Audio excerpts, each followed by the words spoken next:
Okay. In the name of Allah, the Beneficent, the Most Merciful, I bear witness that there is no God but Allah, and I bear witness that Muhammad is his messenger. I greet you, my beloved brothers and sisters, in the greeting words of peace. We say it in the ancient tongue of Arabic. Assalamu alaikum.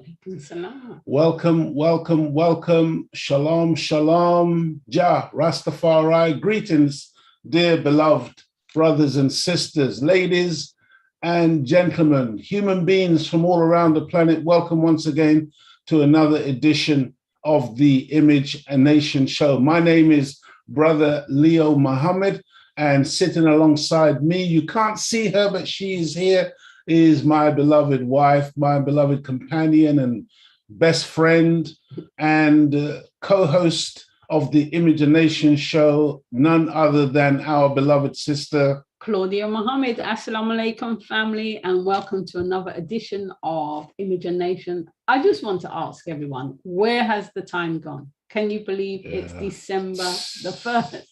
I can't believe it. Yeah, we've entered that last month of the year, dear family.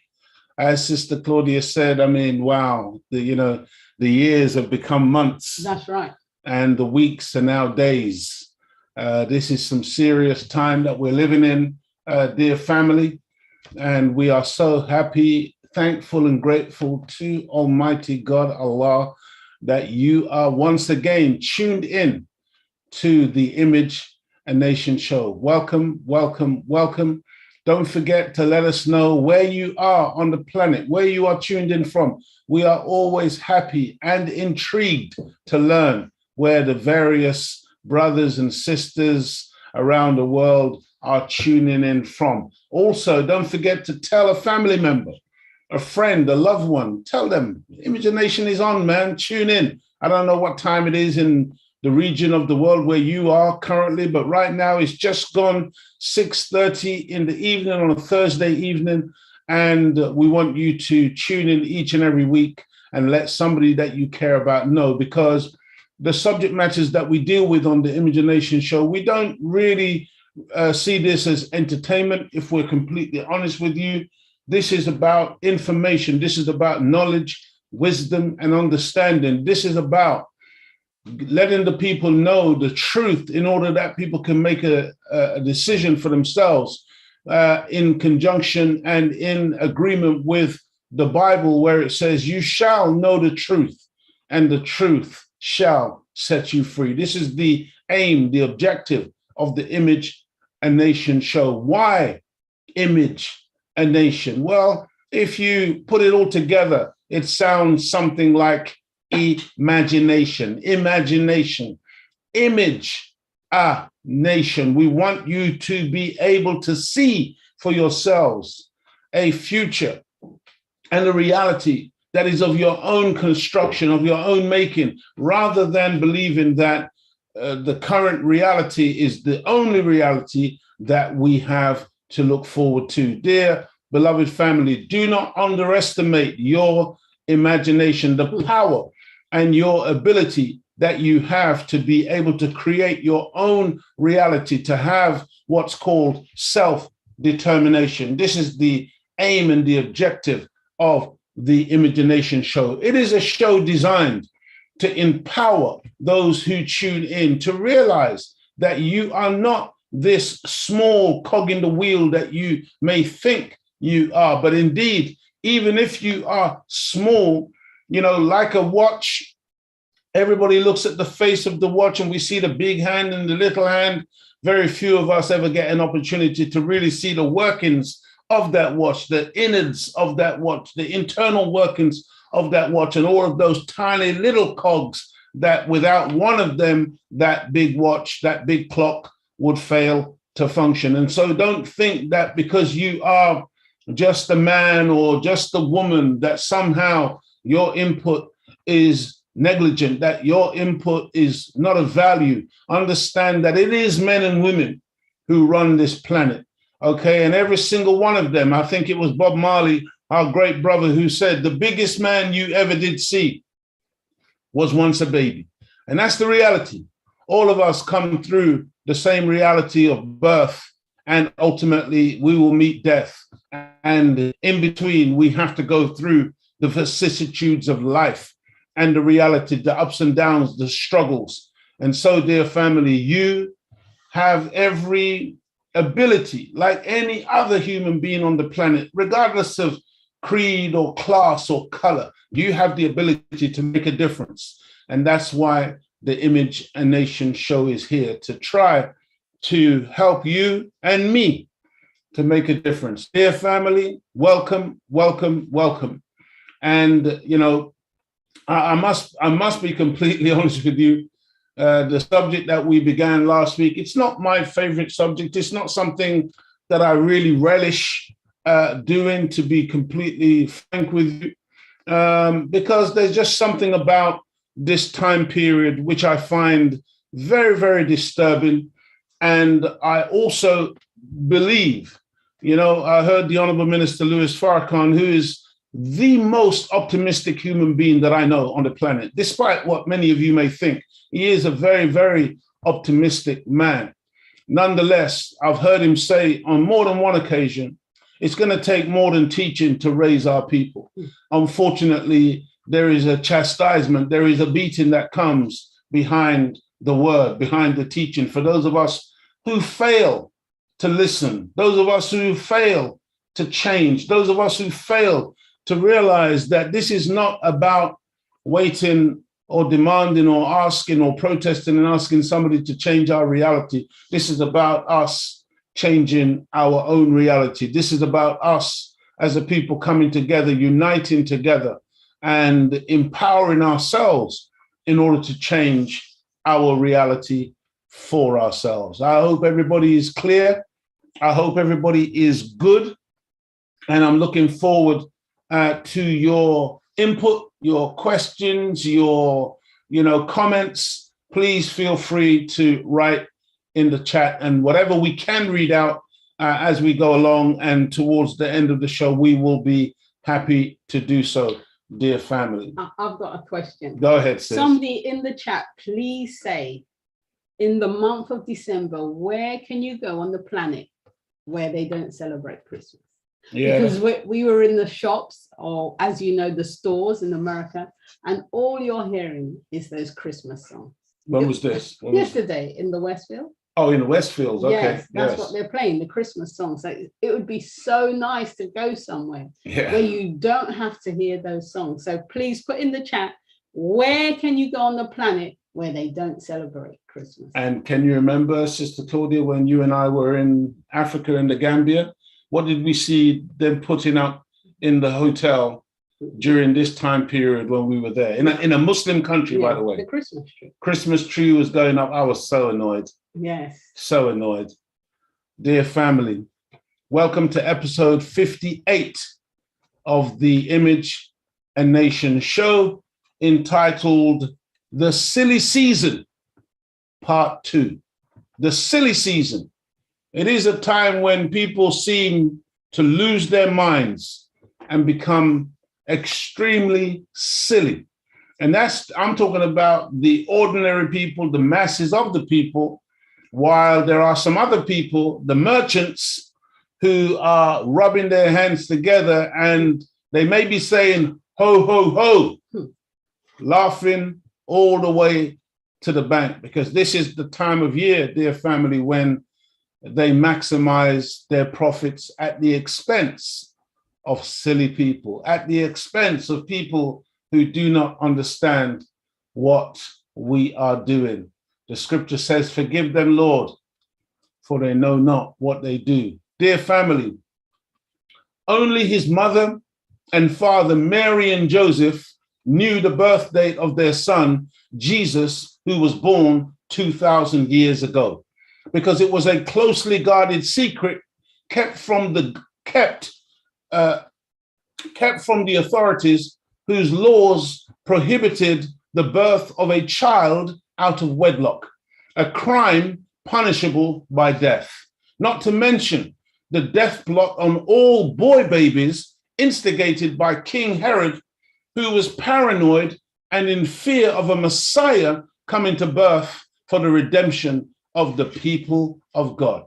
This is the reality, dear brothers and sisters. You know, lots of people like to talk about the birth of Jesus, but no one knows. No one truly knows the birth of that one who was born 2,000 years ago, the birth date.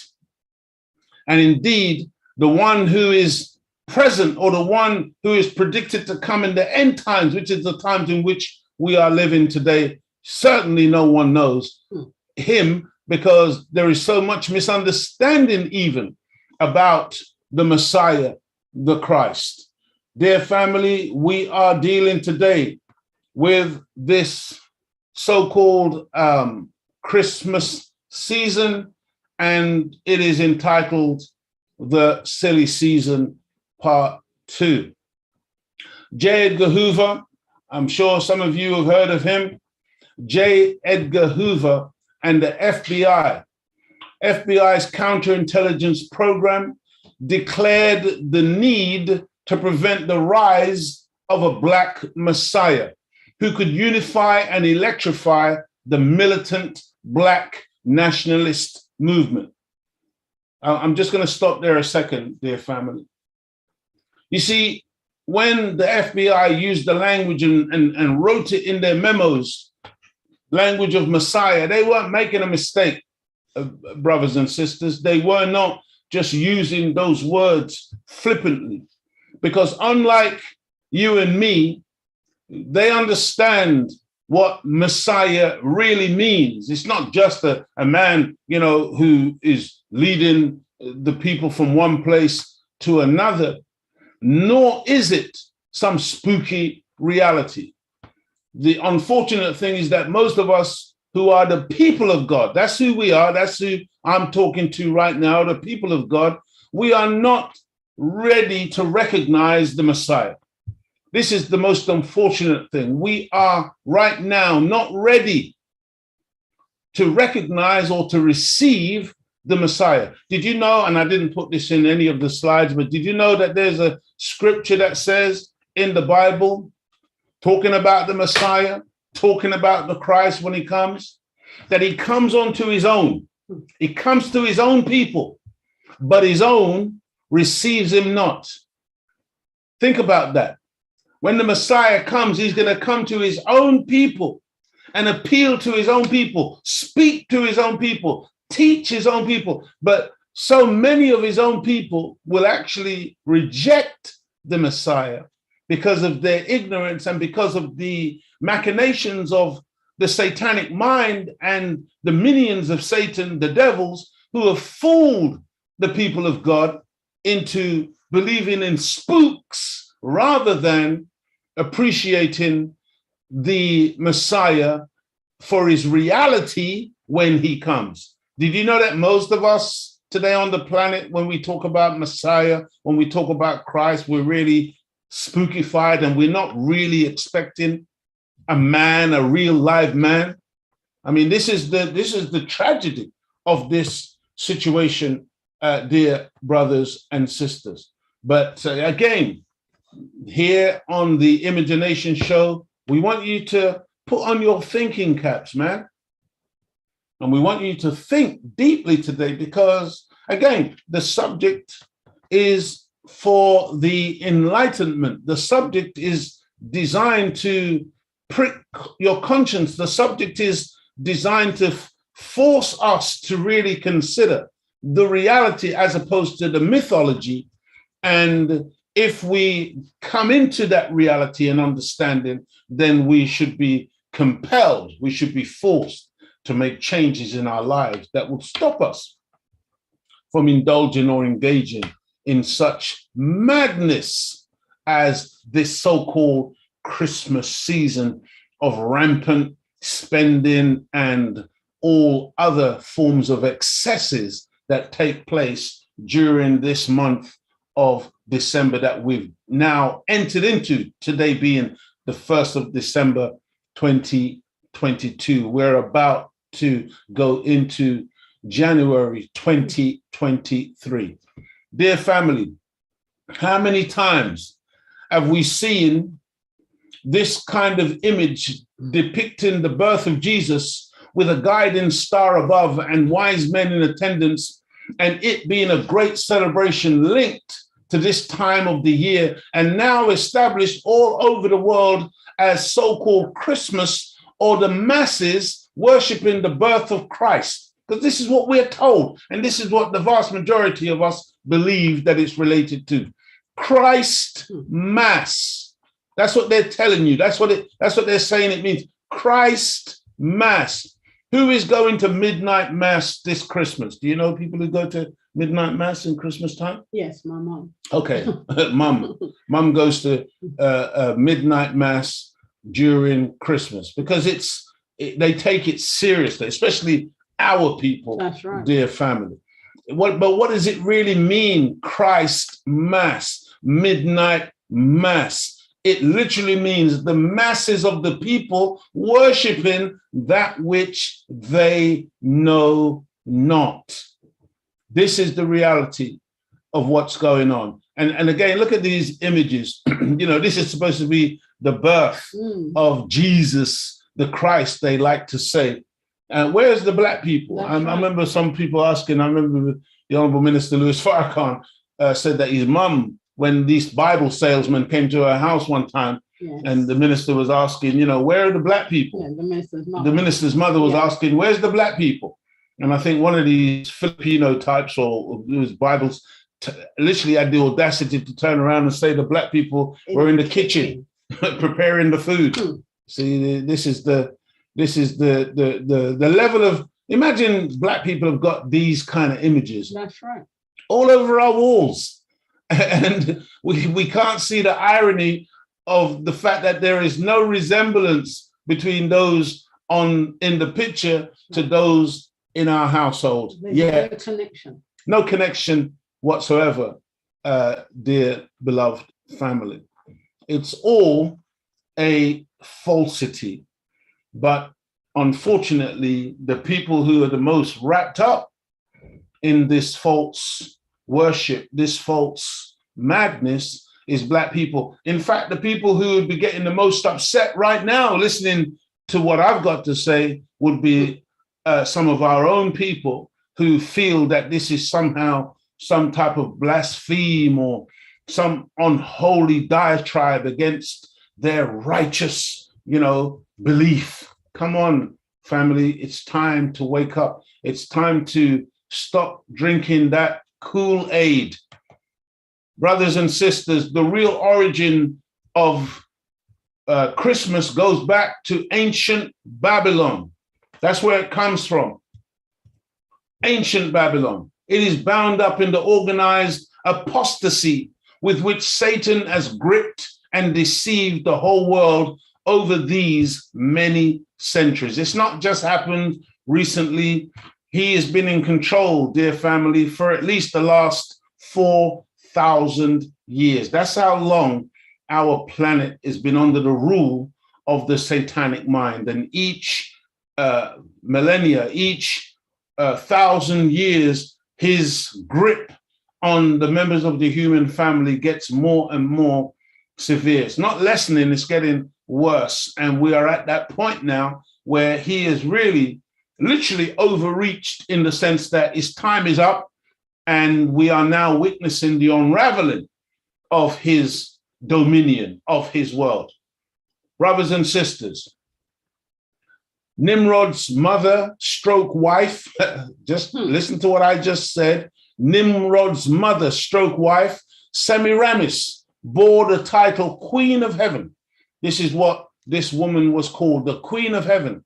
And pagans around the known world, taking her lead, celebrated this infamous birthday of Nimrod for centuries before the birth of the historical Jesus, often mistakenly referred to as Jesus Christ. Because again, we say Jesus Christ like Jesus is his first name and Christ is his second name. No, dear beloved family, as a result of the teachings of the Most Honorable Elijah Muhammad as taught by the Honorable Minister Louis Farrakhan, we are taught that the word Christ is not a surname, but it is in fact a title, and it means one who is anointed with power to crush the wicked. The man who was born 2,000 years ago wasn't anointed with power to crush the wicked. That is reserved for the one who comes in this day and time that you and I are living in. There is a man unseen who has that kind of power to deal with the wickedness of this world. Bearing in mind, we're talking about a world where the powers that be possess nuclear weapons. They possess laser weapons. They possess other weapons of mass destruction. They possess chemical weapons and biological weapons. They possess propaganda. They possess media. They possess governments and politics. They possess money and influence. They possess all manner of power. Well, there is one today who has the power to crush such wicked. This is the point. See, if we are forever expecting a spooky God and a spooky Messiah and a spooky Christ to materialize in the skies and vanquish this reality that we all live with today, a reality where people like me talking the way I talk, I'm on a list somewhere for elimination. That's the reality. That's how they have dealt with many of our revolutionary leaders historically. And anyone who comes up today, they will be on a list for elimination in the same way. And if they can take people out, they take people out. There's a reason why they can't take all of us out. And that reason is because some of us are wrapped up in the bosom of Almighty God Allah, and we are protected by God from Satan. Dear family, I hope you are listening, because this is very, very serious. I've got something on the screen there. I don't know if you can see. It says Nimrod tree. We call it a Christmas tree, but in reality, it is Nimrod's tree. That's what it really is. Okay. On each anniversary of his birth, December the 25th, that's Nimrod's birthday, Nimrod would visit the evergreen tree and leave gifts upon it. This is taken from The Plain Truth About Christmas by David J. Stewart, December the 24th, 2005. He wrote or published this particular book. Understand this, dear family. I will say a number of times this evening, reiterating this date, December 25th, being the birthday of Nimrod. Nothing whatsoever to do with Jesus. Why do we have to say it so much? Because I think it was Goebbels, the publicist for Adolf Hitler, who said, if you tell a big enough lie and repeat it enough, eventually the people will believe it. That's the art of propaganda. And whether you appreciate it or not, dear family, you and I have been propagandized our entire life. So please forgive me if I should say on numerous occasions this evening, reiterate on numerous occasions this evening, the actual facts away from that propaganda, because you're not going to undo a lifetime of propaganda. You know, I'm over 25, I'm just around the 27-year mark. Anyway, you're not going to undo those many years of propaganda by uttering truth once. Truth, like propaganda, has to be repeated over and over and over again until that reality begins to set in. What is the true origin of this Christmas season, dear family?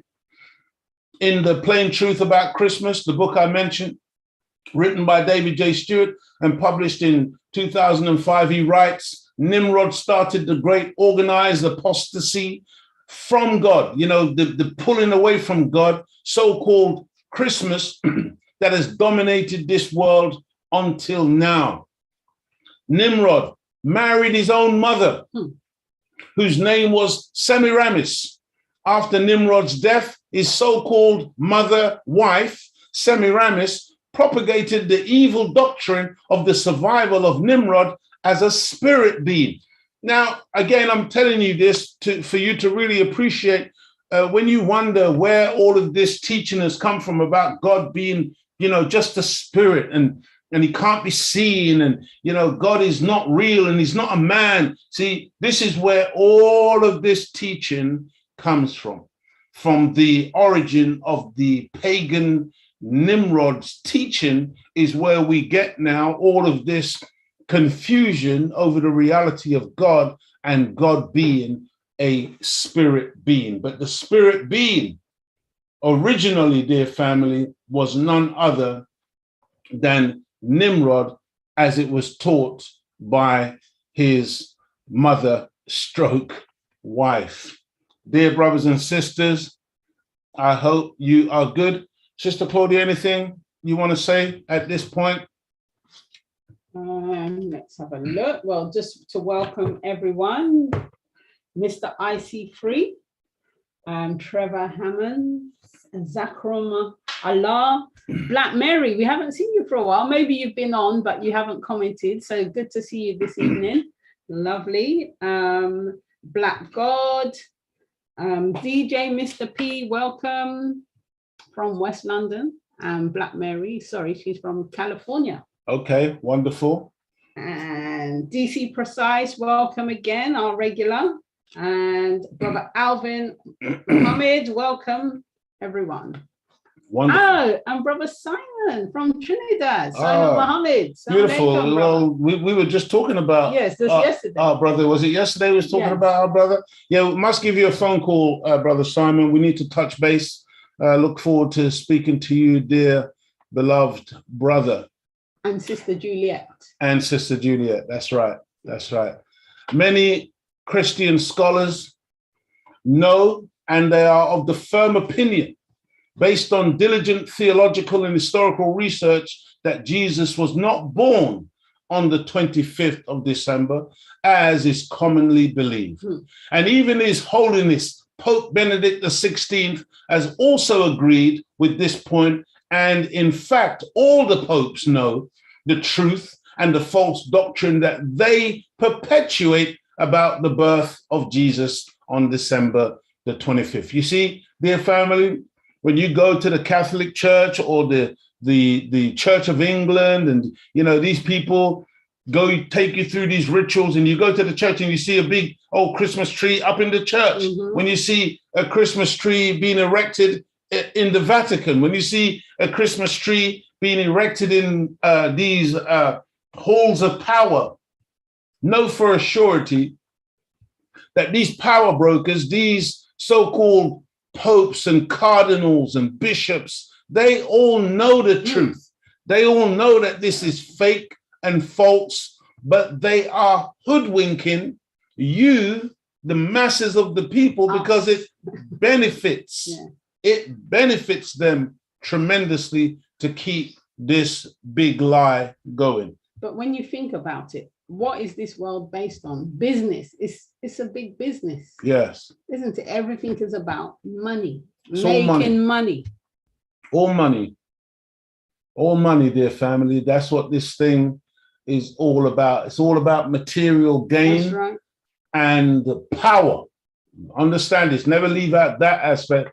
And when we say power, what does power equate to? It equates to control. If you remember just recently with this whole virus thing and how they manipulated masses of human beings around the planet to control and manipulate people into taking an experimental jab.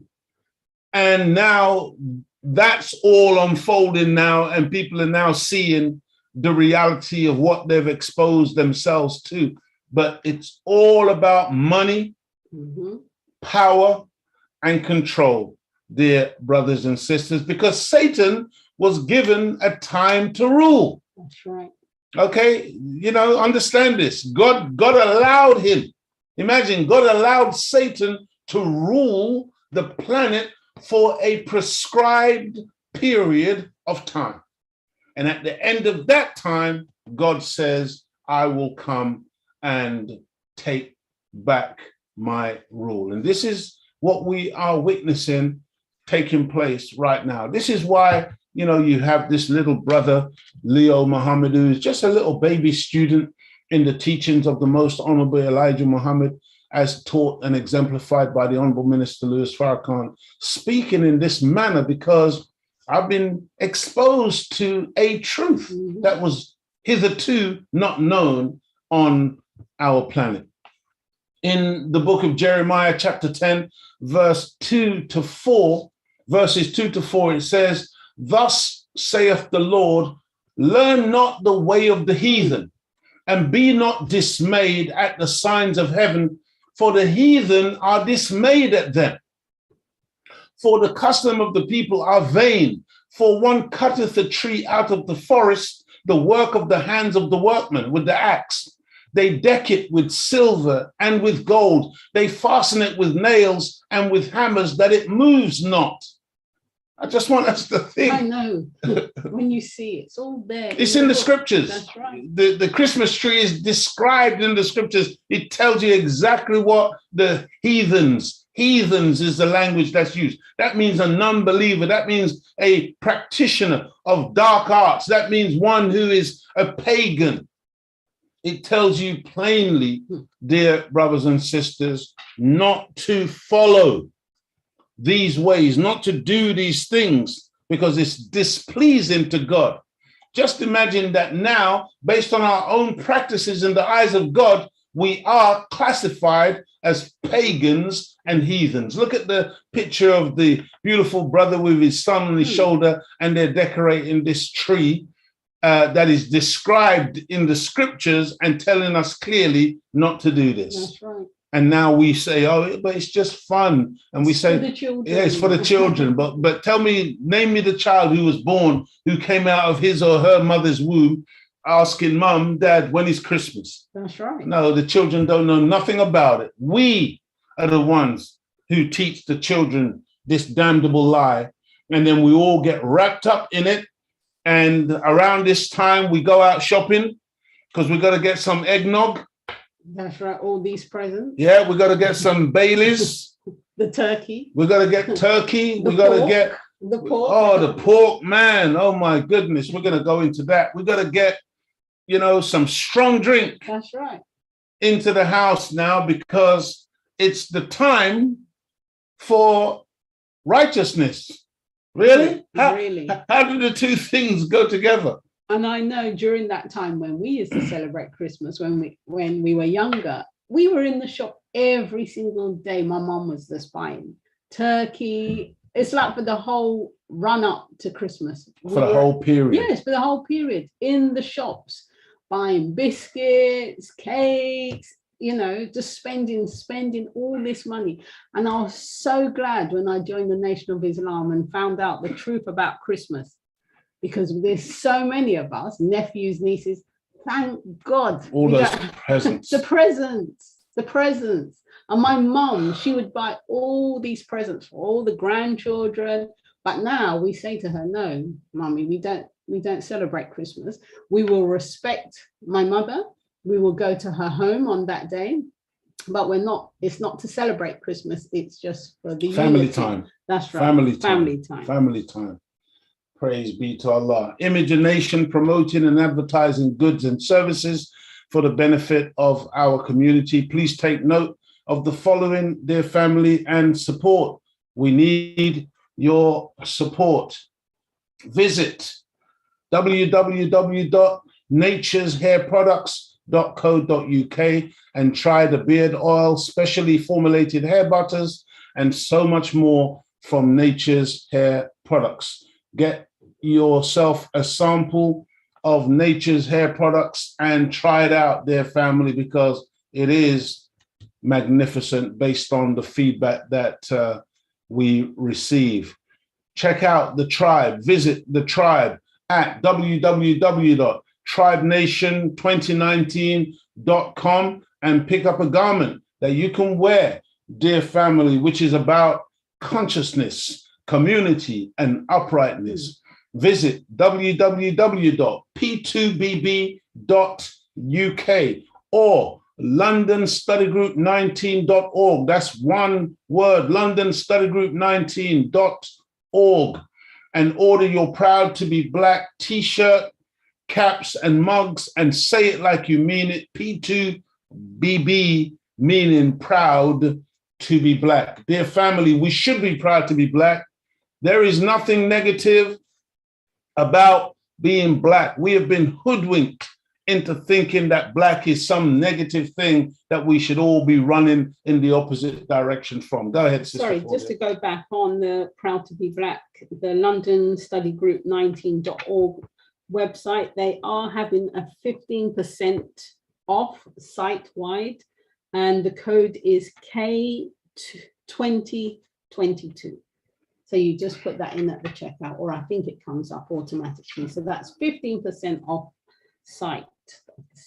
And also for JJ Sorrell, our beautiful sister, has a website now, and you can visit that website at www.jjsorrell.com. Okay, wonderful. I'll make sure that's actually put up next week as well. Right, yes. The website. In the meantime, you can visit at Sorrel 2020 and check out JJ Sorrel products, Sorrel drinks, Sorrel cupcakes, Sorrel jam, you name it. The ginger it's there. shots. Ginger shots. I mean, it's phenomenal. Please check out at Sorrel 2020 and support JJ's Sorrel products. Dear family, as we move on, once again, check out www.natureshairproducts.co.uk and try the moisturizing hair and scalp oil, as well as beard oil and other natural hair products. These products genuinely work, and they are also genuinely made from all natural products. No detrimental chemicals, because again, remember, imagine you're putting things into your hair, which is right on top of your skull, which is right on top of your brain. And we put so much madness onto our skin and onto our scalp, and we don't realize that the skin, the scalp, all of it is an organ in and of itself that's breathing and is porous, and whatever we put on it gets sucked in and goes right into our bloodstream and into the various organs of our body, and they do have an effect. These chemicals have a tremendously detrimental effect. Go ahead. Especially on our reproductive system. Yes. On our lymph nodes, it has effect on our central nervous system. I mean, it affects everything. Whatever you put on your body affects you in one way or another. Yes. So, you got to be putting natural things that are found in nature, things that do not have toxic side effects when it comes to your hair and when it comes to your general health, dear family. I was just reading something just today about root canals. Oh, yes, you said. Yeah, and how that's literally what it does. It creates when they seal off that tooth after they've drilled into the root of it. And taken out the nerve.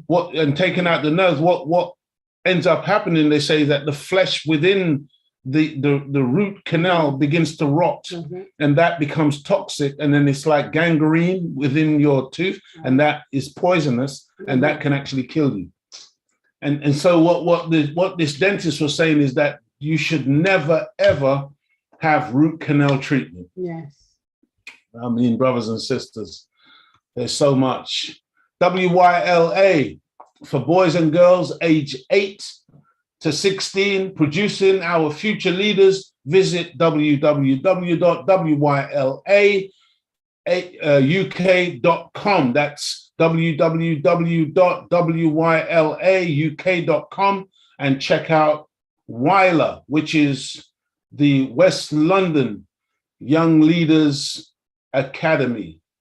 West Side Young Leaders Academy. I keep saying West London, but it's really West Side Young Leaders Academy. Dear family, don't forget, brothers and sisters, visit our YouTube channel, the Nation of Islam London Study Group New, and please like, share, and subscribe. According to what I've been told and statistics that we've looked at, the vast majority of people who tune into the show on a weekly basis, very rarely do you like, share, or subscribe. We need you to do those things, dear family. Take the time, make the effort to like, share, and subscribe. It makes a tremendous difference to the show growing and developing and reaching further and wider. And so please like, share, and subscribe.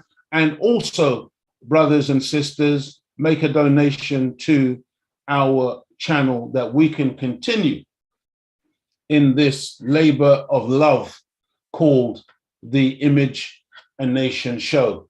The Christmas U-log. We're just going to touch a few of the things going forward this week that, you know, we have become accustomed to during this time period, but may not really understand how they all tie in or what they all mean and what it is that we are actually doing. The Christmas U-log also has its origin in ancient pagan Viking traditions that are rooted in sun worship, and which are Nordic Scandinavian practices that continue to this day, disguised in the family gathering around a fire or the ritual burning of candles and fairy lights at Christmas. And of course, a cake fashioned to look like a wooden log. Have you seen those cakes that we all like to have, you know, at Christmas? And all of this around the fire. I think it was Nat King Cole singing songs about, being around the fire at Christmas, and it's all cozy and nice. But just know that its origin is pagan. There's nothing wrong with having a beautiful fire in your home. Nothing wrong with sitting around the fire, dear family, but you don't have to do it because somebody has told you that it's Christmas. Once you enter into that activity, you are now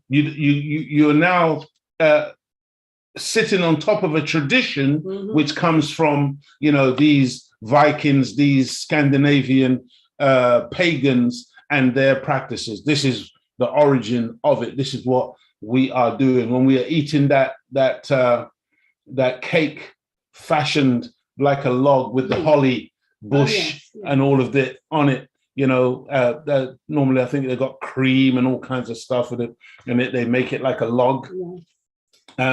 You know, it's just disguising the Yule log, which comes from, you know, these pagan practices. Where you see, again, what you have to understand, you know, we have a tradition in this country where sometimes when they will say something, and for luck, they will say touch wood, touch wood. See, again, this is pagan. It's pagan practice. It's not an accident that Hollywood is Hollywood, taken from the holly bush. It's not an accident that the headquarters of the BBC in the United Kingdom is located on Wood Lane. It's not an accident that the Indian film industry is Bollywood. And where is all of this wood coming from? It is the wooden wand of the wizard who is the magician, because what you are looking at when you're looking at all of the programs and the films or whatever is deception, it's wizardry, it's trickery. This is why all of this is encoded even in the names given to the film studios. In this country, you got a famous one where they make like the James Bond films called Pinewood Studios. It's not an accident that they're all related to wood and this wooden wand used by the wizard and the magicians. Dear beloved family, Semiramis, the mother of Nimrod, claimed that a full-grown evergreen tree sprang up overnight from a dead tree stump at the place of Nimrod's burial, which symbolized the springing forth onto new life of her dead son stroke husband, Nimrod.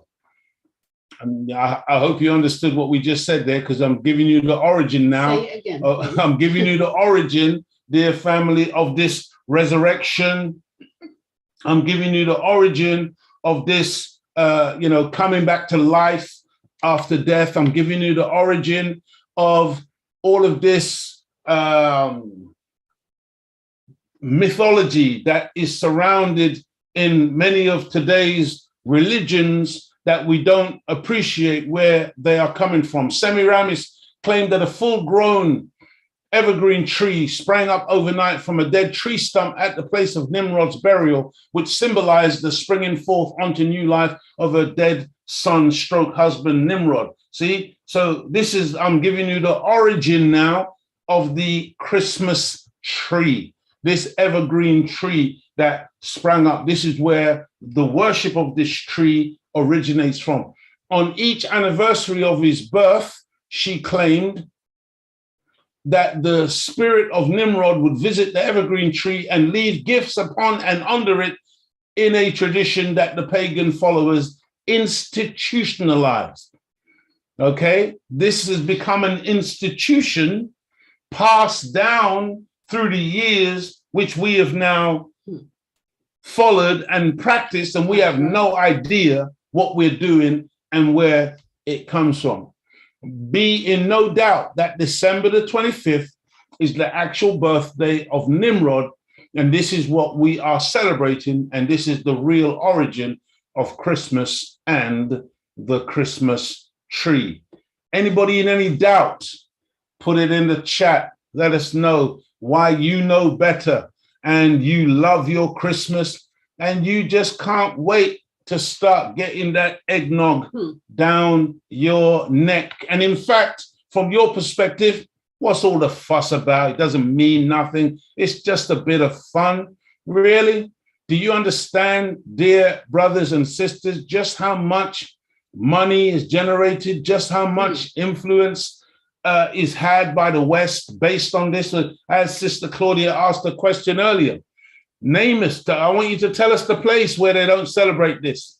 Tell us the place where we can go, because we would love to maybe go on a holiday break to a place where we can't find any Christmas going on. It'll be wonderful, because the scripture is clear. Satan will deceive the whole world. Have you ever heard, and by the way, I mean, look how silly a place like Jamaica, where I was born, you know, such a hot, beautiful country, and you have little children in Jamaica putting out stockings for Santa to come down a chimney that is non-existent. There's no chimneys in Jamaica. We don't have chimneys. The place don't get cold like that. But this is how ridiculous the whole thing gets, where we're so enamored by European traditions that we just follow them blindly. Yeah, lying to the children, and then we'll beat the children. When and then we'll beat the children for lying. That's right. After we've told them the biggest lie. The biggest lie. Dear family, have you ever heard of Krampus night? Krampus night? In many parts of Europe, December the 6th is known as St. Nicholas Day. Have you heard of St. Nick? Mm-hmm. St. Nick is another word for Satan. Okay, and this is again another one of the origins of Father or Santa Claus or Father Christmas. December the 6th is known as St. Nicholas Day, and the night before is known as Krampus night. And just like All Saints Day, St. Nicholas Day has extremely dark roots.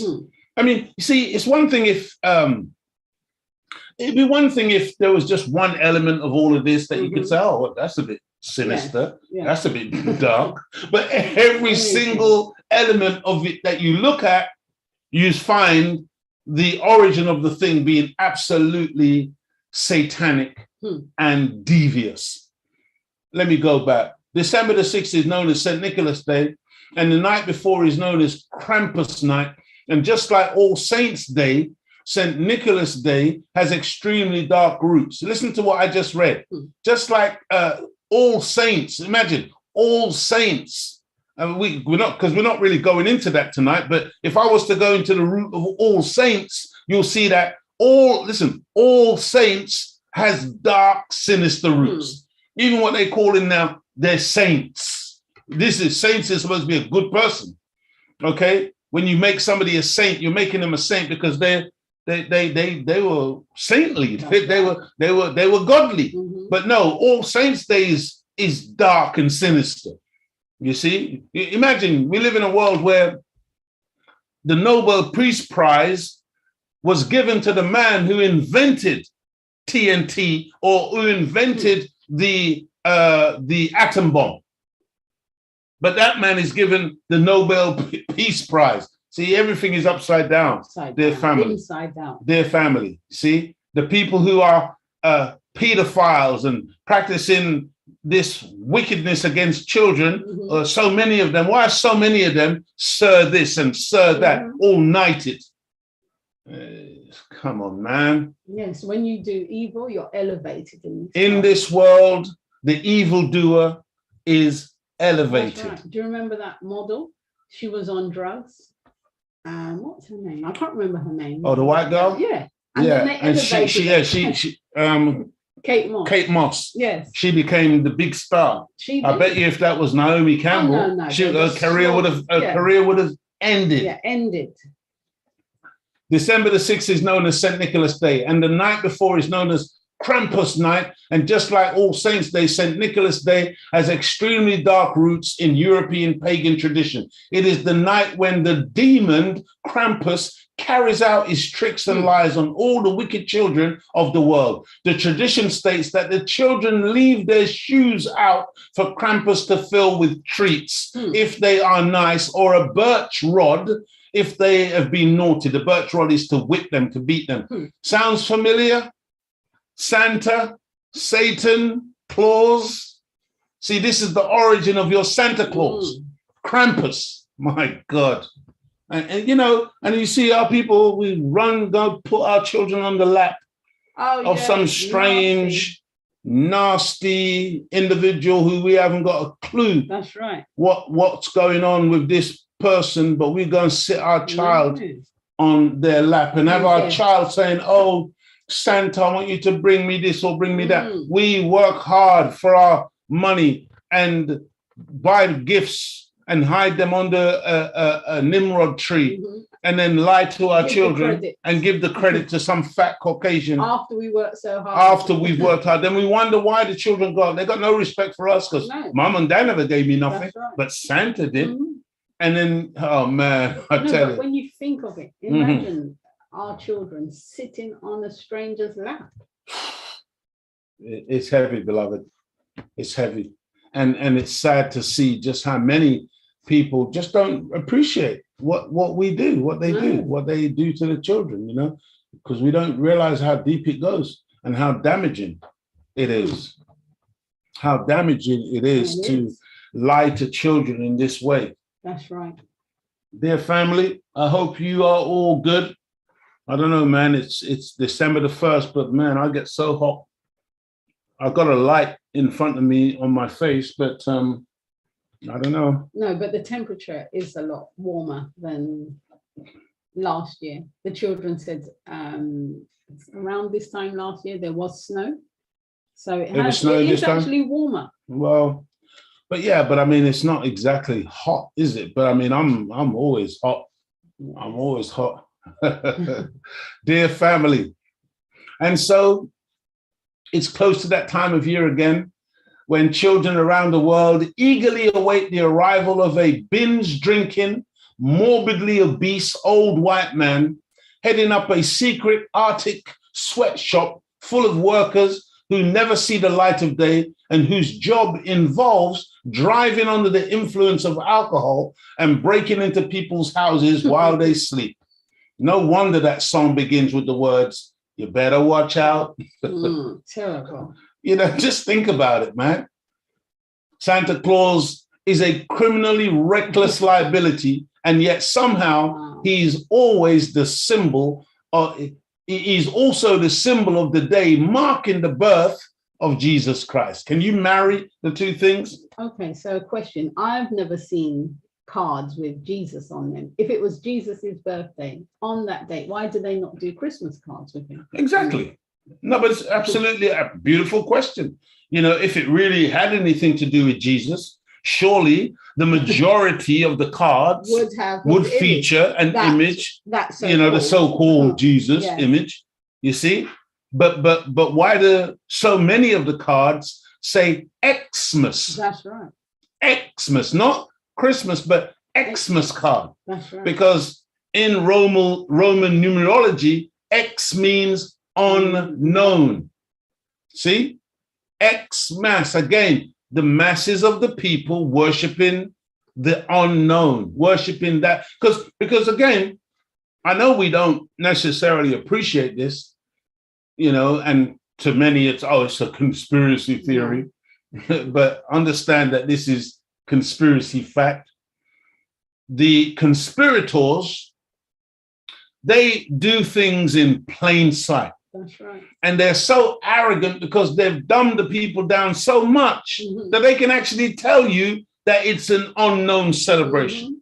Xmas, the masses worshiping that which they know not. That's what Xmas means. If it was because they say, no, but it's an abbreviation. It's just short for Christmas. No, if it was short for Christmas, Christmas begins with a C. So it'd be C-Mass. Yes. Not Xmas. That's right. Damnable lying devils. Tell you, man, these people. And by the way, what I just read out there in terms of this binge drinking, criminally liable Santa, those are not my words. It's taken from the Sky History article. Okay, that's what I was reading from, dear family. And so much of what we share with you, we deliberately go to sources that talk about these things rather than just coming from ourselves. Because if we come from ourselves, chances are some of you will just think, they're just making stuff up. So we come from sources that you can go and do your own research and you can see for yourself that we're just not making things up, dear family. As the Bible says, there were in the same country shepherds abiding in the field, keeping watch over their flocks by night. That you can find in the book of Luke, chapter 2, verse 8. As is well known, the shepherds in Palestine do not abide in fields during the winter season because of the extreme cold temperatures. It's cold in Palestine, dear family, on the 25th of December. It was then and it is now. All right. We're still talking about, whose birthday is being celebrated on this day. And it has nothing to do with Jesus. The shepherds always bring their flocks in from the mountain slopes and fields no later than October 15th. That's when winter really begins to set in, the season begins to change. And you don't find in Palestine, in the Middle East, shepherds watching their flocks by night. And according to the book of Luke, that when Jesus was born, it was at a time when shepherds were abiding, watching their flocks by night in the fields. You see, dear family, how the two things don't correlate. As far as North America is concerned, because again, up to now, we're really talking about European practices which have spread globally. But as far as North America is concerned, Christmas, the Christmas tree, and many other Christmas customs arrived in England and arrived in America, that should say, arrived from England and Europe quite recently. But Christian Puritans like William Bradford, the second governor of the Pilgrims. You remember last week we mentioned the Pilgrims? These were like people who were believers of sorts, who believed in Christianity. William Bradford, the second governor of the Pilgrims, wrote that he did his best to stamp out pagan mockery of the observance of Christmas, because, these Pilgrims, they actually believed that, Christmas should be a genuine celebration of Jesus. And they did their best to stamp out the pagan elements of the observance that they were witnessing. But nonetheless, in 1659, the General Court of Massachusetts issued a law making observing Christmas a penalty offense. Wow. Christmas, the celebration of Christmas was made a criminal offense in parts of America, beloved, in Massachusetts. Okay. People were fined for hanging Christmas decorations. And even back here in England, in Europe, Oliver Cromwell preached against the heathen traditions of Christmas carols, decorated trees, and any expression of joy that desecrated that sacred event. the sacred event being the birth of Christ, the birth of Jesus. However, in the 19th century, German and Irish immigrants to America undermined the Puritan legacy. So, there was a fight back. There were some people who tried to outlaw this whole Christmas thing because they knew that it was pagan in origin and they knew that it was detrimental to the society. But, by the 19th century, it had revived itself and it became full-blown all over again. Anything to share, Sister Claudia, before we go further? Brother David Muhammad was reminding us that when you was talking about wood, Elstree and Boreham Wood. Elstree Studios, Boreham Wood. Film studios, yes. And Elstree, Yeah. okay, Elstree, that's another major film studio in this country. Boreham Wood, Wood Lane, Hollywood, Bollywood, Nollywood. See, so and you see even Africans now, okay, we're going to make films, but we just follow the tradition of these Europeans. We don't know the meaning. We don't know the meaning. We just follow. See, we just follow. And then you see, and make no mistake about it, you'll find that some of the European money is in there as well. And not just European money, but European influence. And so even though we got film companies and film studios, when you look at a lot of the films, they just reflect the same old nonsense where Africans are basically subservient and second-class citizens to Europeans. Nothing really changes because, again, it's somebody has Simon put Woody Woodpecker. Yeah, we need to have a little joke as well sometimes, beloved family. According to the Federation of Small Businesses, FSB, out of a UK Black community of between 3 to 4%. Do you understand that, we live in a country with over 60 million people in the country, and we constitute approximately between 3 and 4%. That's the small percentage of Black people that actually live in the United Kingdom. So a community of between 3 to 4% of the total population, so-called Black and ethnic minority-owned businesses in the year 2018 contributed a staggering 25 billion to the UK economy, which is equivalent to the economic contribution of Britain's Greater Manchester. That's how much money, our little small businesses, Black and so-called ethnic minority businesses generated in 2018 for the British economy. That's a lot of money, dear family. And what that's telling you is that as a people, we got some clout, man.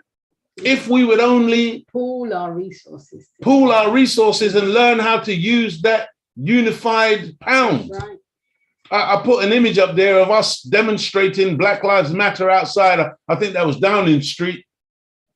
And it's all well and good. Yeah, we can do that. We can go and shake some barriers and shout at police and whatever. But that's not where it's at, dear family. Where it's at is Black people coming together, pooling resources and maximizing that 25 billion, okay, that we can use in the economy that would absolutely shake these people to their foundation. According to the Promata African Limited Ethnic Market, from a report in 2020, Black consumers in the United Kingdom are worth 300 billion per year. That's what we as consumers spend, dear family. We're not a poor people. We have money, but unfortunately, we don't spend our money among ourselves. That's right. I think they said, I can't remember the exact figures, but I think they say something like among the Jews, the pound stays around, circulates around 29 days.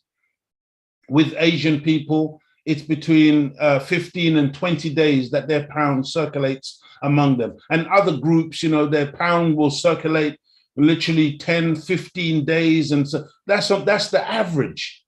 Among Black people, the pound circulates for 6 hours. Ridiculous. Not even a day. Because we are so quick to go and spend our money with other than ourselves. And then we wonder why economically and socially and politically, we're in so much trouble because we don't do what other people take for granted, right. which is to have self-interest and act as a unified body.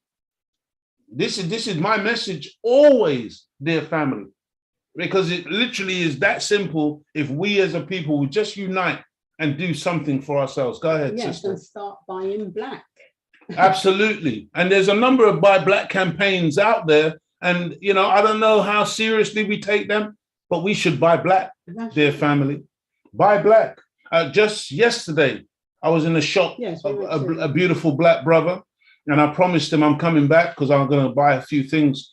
But he had shoes in there made by black people. Yes, it's the Black Pound shop. Is it called? I can't remember the name. No, don't guess. Don't guess. No, but it was opened in the Westfield in West London. It's in the Westfield in Shepherd's Bush, and it's beautiful. Maybe somebody can help us with the name. Yeah, if somebody can help us with the name, it's beautiful. It's a beautiful shop, and I'm going back there to spend some money when I get some money, when I have some money. Yeah, we got to, and you know, we went to the other place near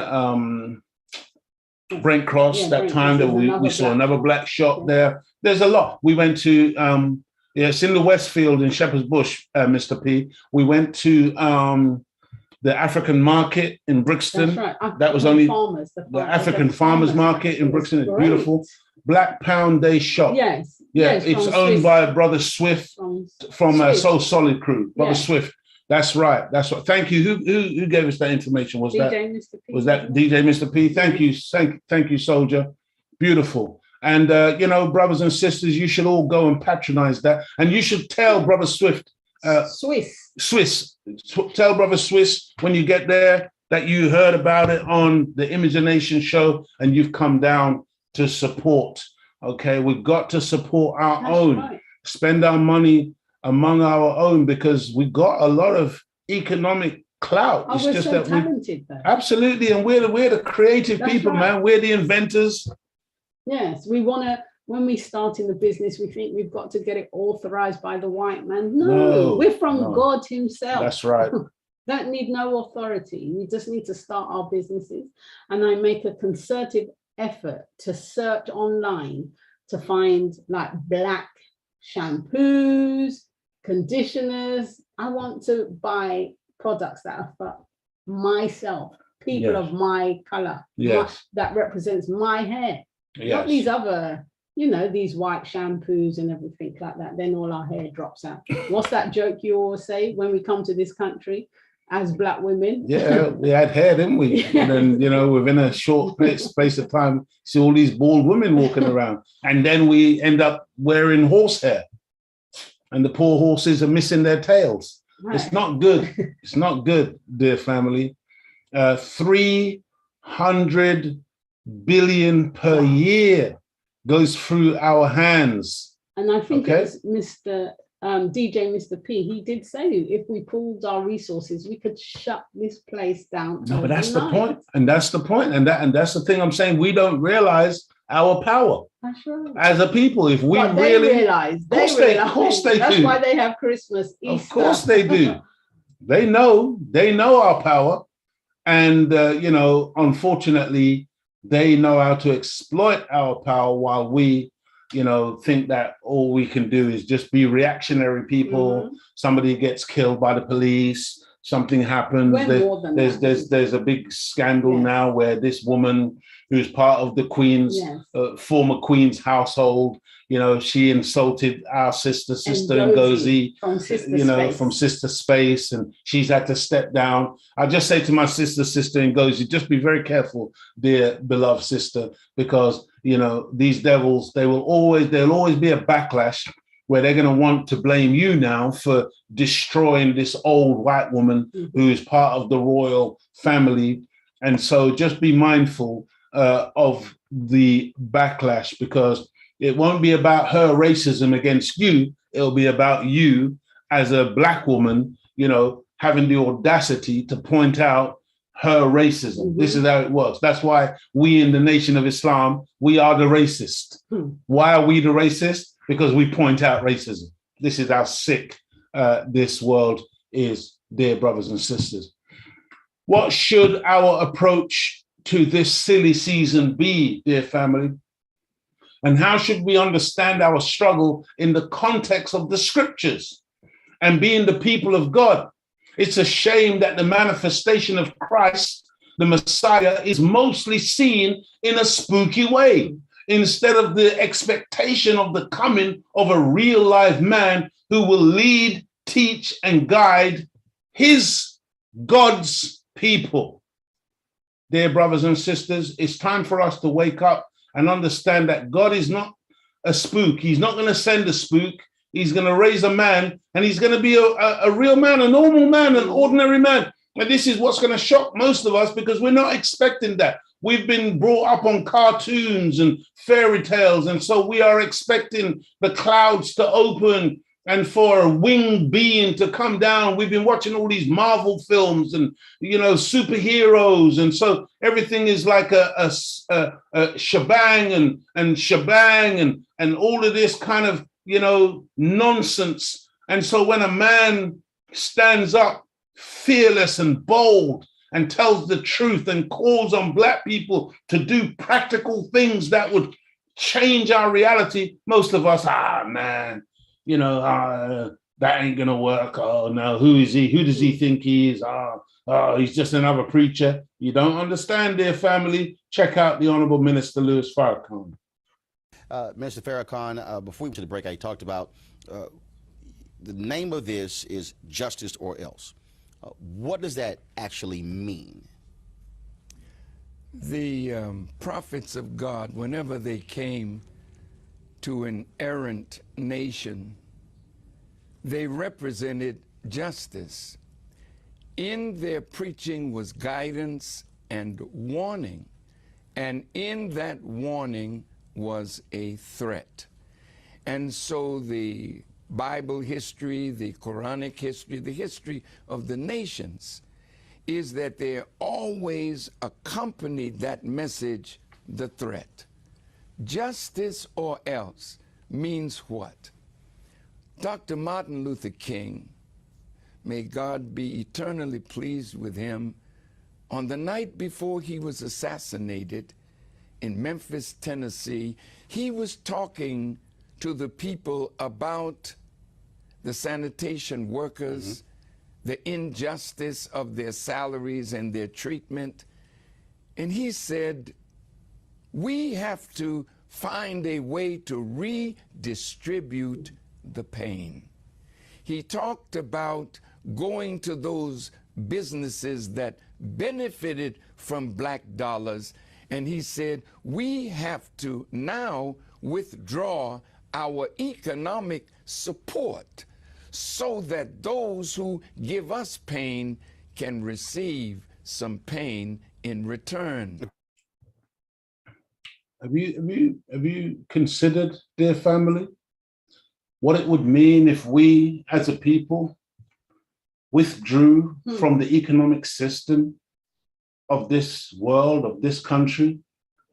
If we decided as a people, not as one little group here, one little group there, but as Black people in the UK, can you imagine if we decided just for a day or 2 days or a week not to spend any money in the economy? Do you understand that we are literally consumers as a people in this nation and non-producers? All we do is consume. All we do is spend. We don't produce. We're not producers. We don't produce the ackee and saltfish and the rest of the food and the other things that we eat. We don't produce our clothes. We're not, we got some small little businesses trying to do stuff, but generally, overall, we are consumers, non-producers. So, okay, as consumers, do you understand what it would mean if we just stop consuming en masse? That's right. What it would do to their economy? Do you understand the power that we got? But how difficult would it be to get all of us as a people? See, because all of us don't want to listen to no Black person. We don't want to listen to a Black voice. We got so many of us who want to be shepherds and nobody want to be sheep. Nobody want to listen to any individual Black leadership that emerges, this is a problem, dear family. We have a big problem in the Black community in that we are quick to listen to everybody else. That's right. But when it comes to Black leadership, we don't want to know. And as long as that's the case, you see, you know, if you mention the island of Cuba and its leadership, immediately a name comes to mind, Fidel Castro. Mm-hmm. When you mention Russia or the former Soviet Union, you can name so many, Trotsky and Lenin and all of these come to mind because they were leaders of that empire, that nation. When you talk about China, Chairman Mao comes to mind. It's not an accident, because all of these nations, in order to become what they've become, they had to have leadership. You may think it's just the masses who just do a thing and everything unfolds. No, they rally around a leader. They have leadership, dear family. And we are a people who disregard leadership, and everybody wants to be the leader. And so we have no leadership, you see, because we won't line up behind good, righteous, upright, and powerful, strong, unbending, uncompromising leadership.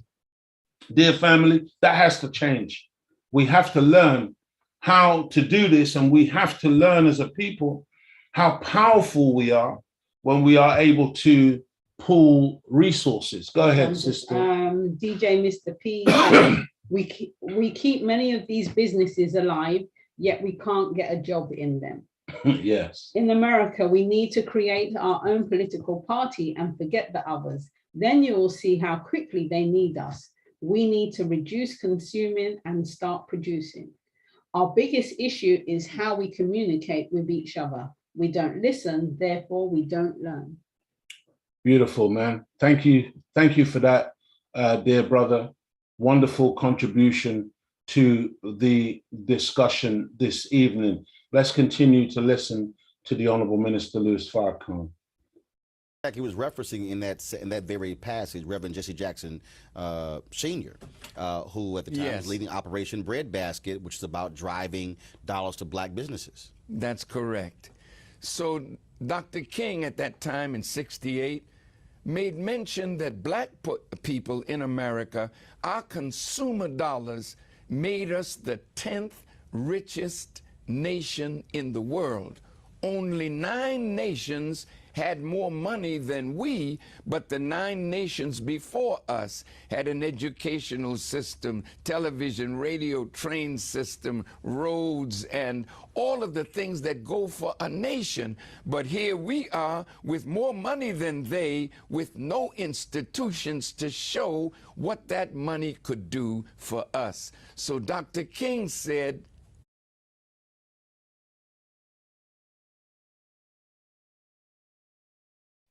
I beg your pardon, I was trying to speak without the mic. I'm saying it's not just about having money, based on what the Honorable Minister Louis Farrakhan just shared with us. That money has to be organized. That money has to be pooled. That money has to be leveraged in a particular direction in order for our money to actually make an impact and make a change in all our lives, dear family. It's not enough for individual entrepreneurial Black people to have, their millions and their billions. Some of our people are billionaires, some of our people are millionaires, but unless there are other billionaires and millionaires and other ordinary people bringing their money together and pooling those resources now so that we can leverage that money in a particular direction, in a particular field. As the minister mentioned, we have to have our own television. We have to have our own radio. We have to have our own infrastructure. We have to have our own schools. We have to have our own hospitals. Imagine we're trying to liberate ourselves from an enemy. And then we get sick and we go straight into their hospital. That's right. And wonder why we can't make it out of that hospital alive. Because you can't. You can't be trying to liberate yourself from a people, but all of your food comes from the enemy. What sense does that make?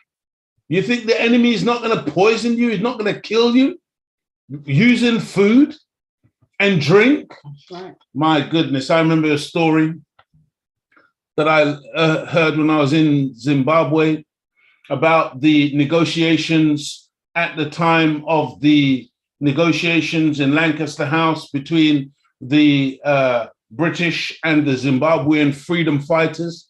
And they talked about some meetings that took place prior to Lancaster House back in Africa, and how they met somewhere near South Africa on a train, and how the white man had all of this food, you know, like when you go to do these shows, you go to these entertainment things, and they've got for the artists, people like myself and others who are going to speak or perform or do something on the stage.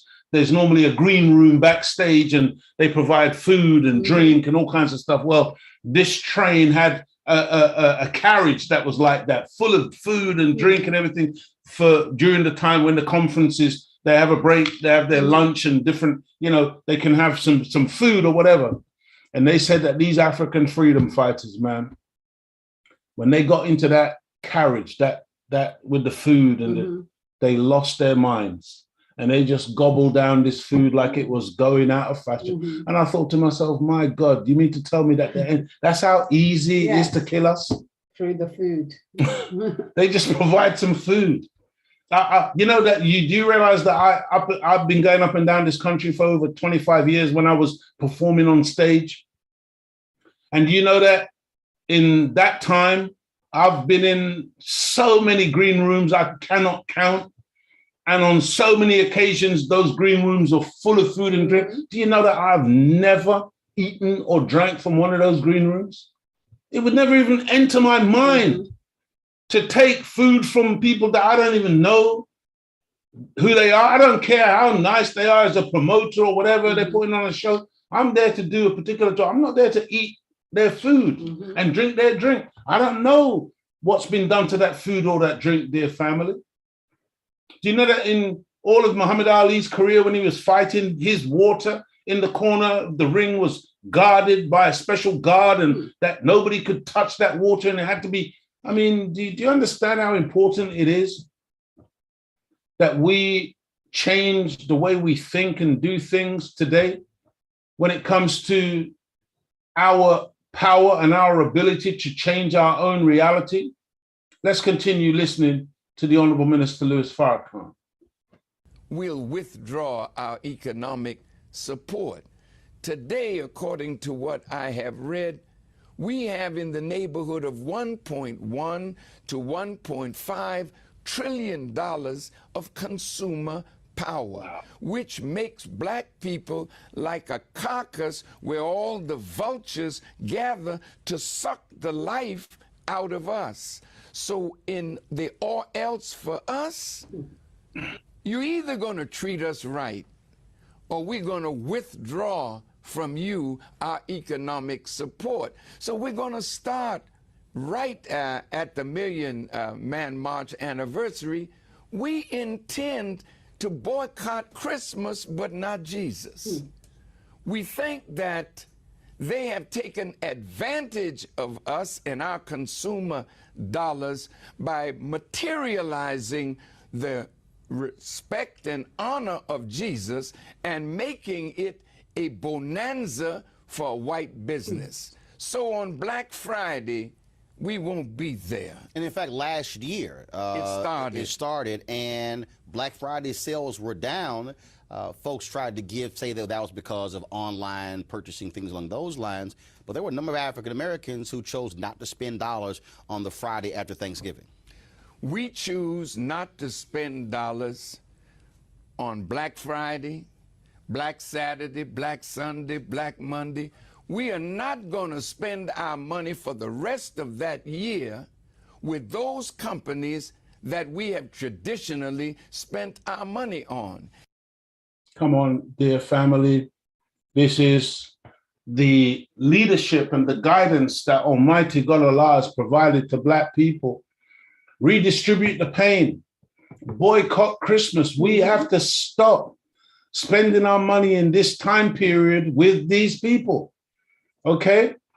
The festive season is upon us, and collectively British adults are set to spend an astonishing 3.5 billion a week on alcohol. according to new research released by WaterAid. Please don't forget, dear family, this is supposed to be about the celebration of the birthday of a holy and righteous man. Does anything look holy and righteous about Christmas? What is it that we are getting ourselves involved in? We've got to stop and think today, dear brothers and sisters. We've got to wake up to the fact that we have been absolutely hoodwinked. The true history of mistletoe and kissing random people at the office party on New Year's Eve can be traced back to the ancient Roman holiday of Saturnalia. The pagan celebration was less of a holiday and more of a free-for-all exclusive pass to 1 week of unchecked debauchery. In other words, there were a lot of sexual orgies and kissing of complete strangers. This is what you're doing when you allow that pervert in the office who all year he's been waiting to put his hands on you. All the time he's been trying it on and he's been waiting. Now here comes Christmas and you, like a fool, think that because this man holds this piece of pagan plant above your head that you're obligated to now let him stick his tongue down your throat. I mean, this is what happens in offices up and down the country and in other venues where people meet, and it's a throwback to the orgies of Saturnalia, which is a pagan Roman festival where it was a free-for-all and sex with everything and anything that moved, dear family. This is what we're doing when we continue these traditions that we know not. This is the season that we've entered, the silly season. In the book of Leviticus, chapter 11, verse 27, God forbids Moses and his followers from eating swine flesh in these words. The book says, of their flesh you shall not eat, and their carcasses you shall not touch. They are unclean to you. In the book of Deuteronomy, chapter 14, verse 8, it says the same thing. It says, and the swine, because it divideth the hoof, yet cheweth not the cud, it is unclean unto you. Ye shall not eat of their flesh, nor touch their dead carcass. In other words, dear family, the pig is condemned by God, and we are not to eat it. We are not to touch it. We are not to smell its burning flesh. You know, one of the most nauseous smells that you can experience, and I've experienced it numerous times when I've been out in the early morning going past those cafes and they're frying their bacon, or even in the supermarkets. Yes. Sometimes you get that smell where they're doing their bacon, and it's an obnoxious, nauseous, horrible smell when that pork is burning or being cooked. Dear family, we are forbidden to eat this thing. During the series, when we talked about how to eat to live, we went deep into this, and I'm going to go back and revisit it one of these days very soon. I'm going to teach you about this swine, this hog, this pig. Just look at that creature. It's the ugliest creature on the planet. And imagine that's what we choose to eat.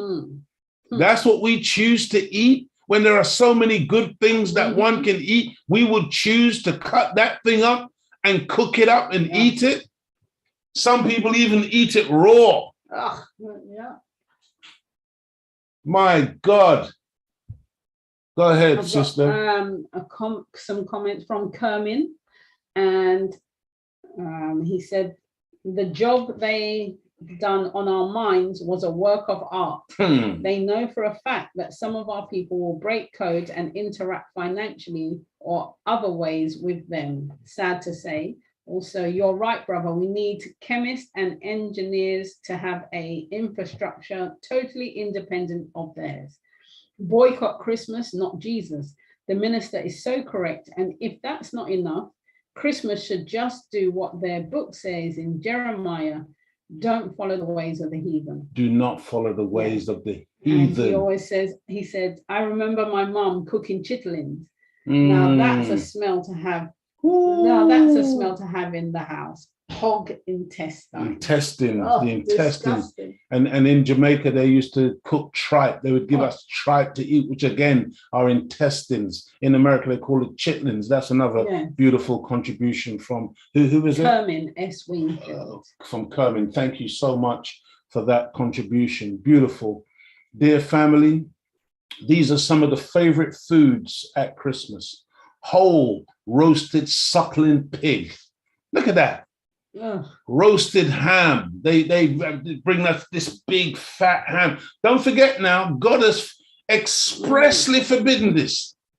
But this is what is the favorite food at Christmas. So-called pigs in a blanket.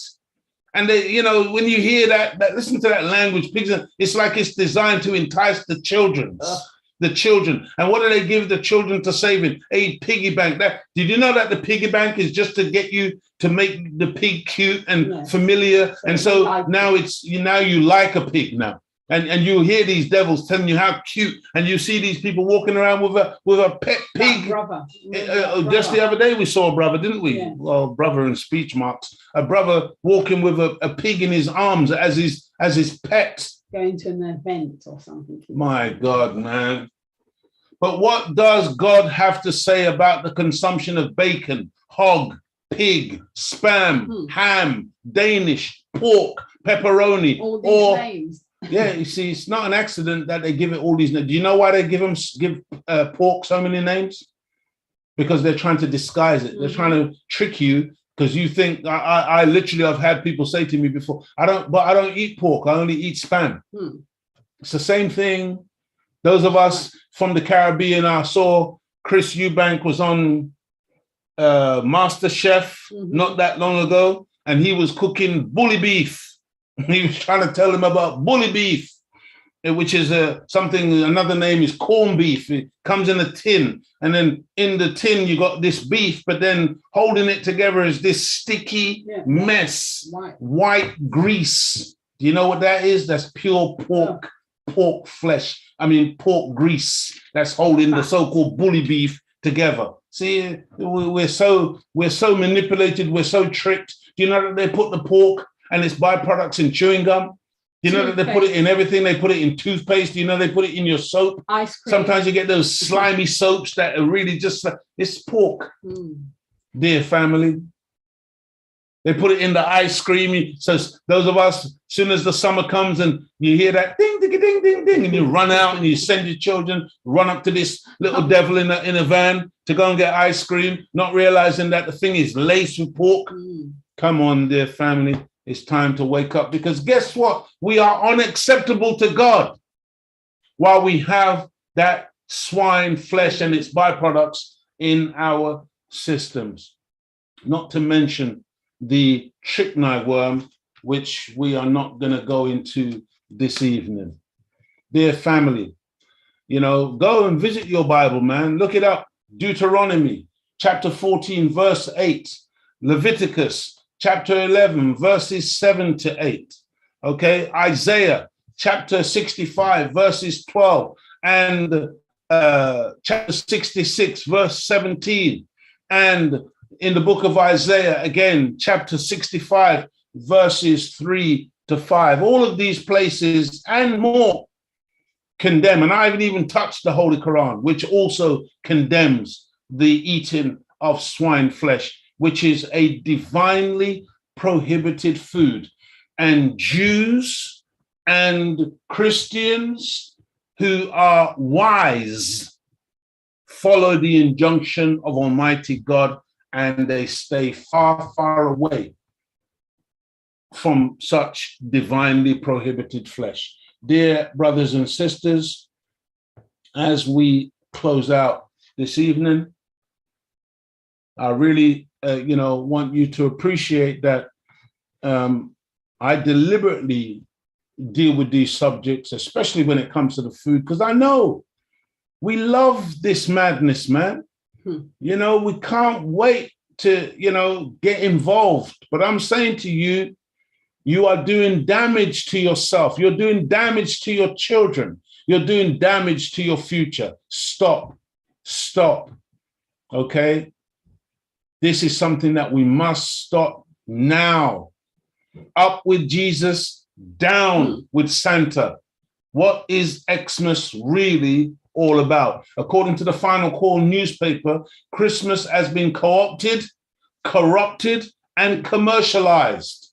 Can we get a witness? Yeah. Christmas is branded with slogans of good cheer, prosperity, merriment, and joy to the world. But the whole season is permeated with stress, greed, commercialization, and consumption. Every holiday season, hundreds of lives are lost due to drunk drivers, dear family. Nationally, over the past 5 years, an average of 300 people died in drunk driving crashes the week between Christmas and New Year. 300 just in that week. That's how drunk and intoxicated people become in this so-called season. And by the way, untold rapes take place over the Christmas season. I want you to think, sisters, in particular, about where you're going this so-called holiday season and how you should protect yourself and stay away. And you shouldn't be out in those streets walking about half naked, talking about you're out to celebrate Christmas. It's a mistake. Dear family, this is to be continued next week on the Image a Nation show. I really want to thank all of you for tuning in. Thank you, all of you, so much for all of your wonderful contributions this evening. Thank you for your comments, and I'm going to go back over to Sister Claudia before the final closeout. Thank you all for tuning in again this week, and I'm going to close on Brother Kermin's comment with the scriptures that you just quoted. The brother said, families look over those verses in America. They look over those verses. In America, we're taught Jesus died and cleaned that up. That's in the Old Testament. At least that is what I have experienced. So I thought that was interesting. Yeah, and maybe we'll touch on that next week as well, because that's another myth. You see, that Jesus died, and in his death, he basically died for all our sins. And so basically, we can all just sin now because a man died that we can continue to sin. What sense does that make? Oh, isn't it? They say Jesus died for our sins. Oh yeah, he died for our sins. And then and so we can. So what about the babies who had just been born tomorrow? That's right. Okay, dear family. And again, you see, they say that, oh, Jesus changed the Old Testament, but in Jesus' own words, he said, I come not to change the law, but to fulfill the law. So that's a lie that Jesus said, oh, you can pray over the food, pray over the poison meat, bless the poison meat, and somehow all of a sudden it becomes miraculously good for your health. Well, keep going, dear family, because our people are dying left, right, and center as a result of the consumption of this divinely prohibited flesh. It's not just because God didn't have nothing better to do why he said, don't eat this. He said, don't eat this because of what it contains and what it does to the system of the eater. And so, dear family, I thank you so much for blessing us with your presence. May the Creator continue to bless and guide you and your family. And we shall continue with our subject matter next week, inshallah, if God spares our life. Thank you for listening. May Allah bless you as I greet you, as I found you in the greeting words of peace. Assalamu alaikum. Wa alaikum salam, sir.